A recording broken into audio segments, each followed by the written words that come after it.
Komdu sæl og blessu kæra Steingeit.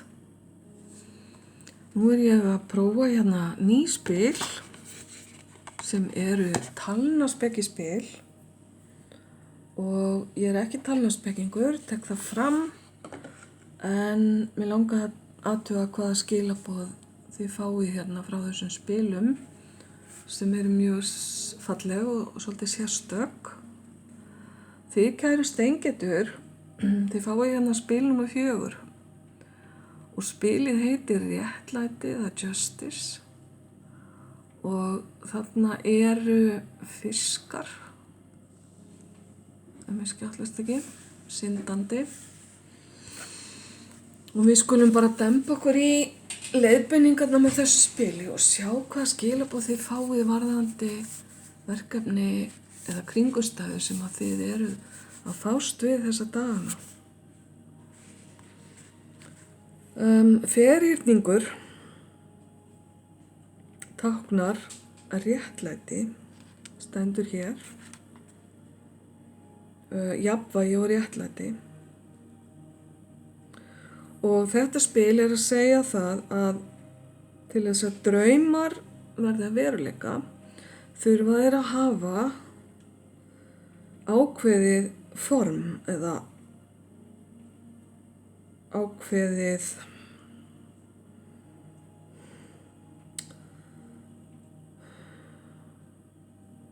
útlit, ok. Það að segja að það verið að hvetja þig til þess að gefa draumunum þínum ákveðna mynd, að setja út í alheiminn ákveðnar óskir og ekki hafa þær of mikið fljótandi, eins og maður segir, heldur teikna upp svona einhverja grunnmynd af óskunum þínum, svo að almættið hafi nú eitthvað til að vinna úr. Þú þarft ekki endilega að vera sammála þessu og að mörgu leyti ég ekki sammála þessu, en þetta bara það sem að stendur hér. Það verið að ráðleggja þér, kæra Steingeit, að vera dugleg og þolinmóð. Það þarf nú allar ráðleggja þér það, því það eru þið nú allar með tölu, held ég. Það bara verið að segja þér að það ekki hægt að flýta draumunum þínum, útkomu draumana þína. Kannski áttu eftir að vinna eitthvað aðeins meira að takmörkum þínum, eða kannski þarf einhver á praktískri hjálp að halda akkurat núna. Þess vegna ertu að draga þetta spil varðandi það að sýna dugnað og þolinmæði. Hefurðu prófað að stíga út fyrir kassan, út fyrir ramman með plönin þín og draumana þína? Kannski núna tíminn til þess. Þetta ekki tíminn til þess að vera kærulaus. Þá geturðu dregið að þér algjöra andstæðu þess sem þú vilt.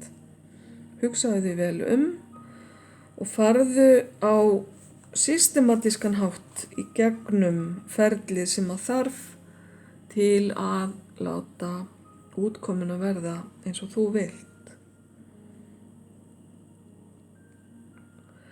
Svo hérna eitthvað varðandi vináttu. Ef að einhver í kringum þau þarf á vini að halda, þá þú rétta manneskjan og það myndi gefa þér jákvæða punkta í kladdan, eins og við segjum, að snúa þér að mannesku sem þarf á vini að halda. Nú ef þú að gera þetta allt saman eða vinna á jákvæðan hátt að einhverju, þá getur bara að klappa sjálfur í þér á öxlina, því að þú hefur enga ástæðu til að vera annað en ánægð með þig, kæra Steingeit.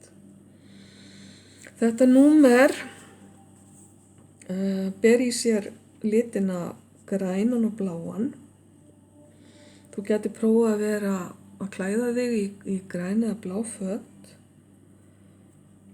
Grænn litur hefur eitthvað að segja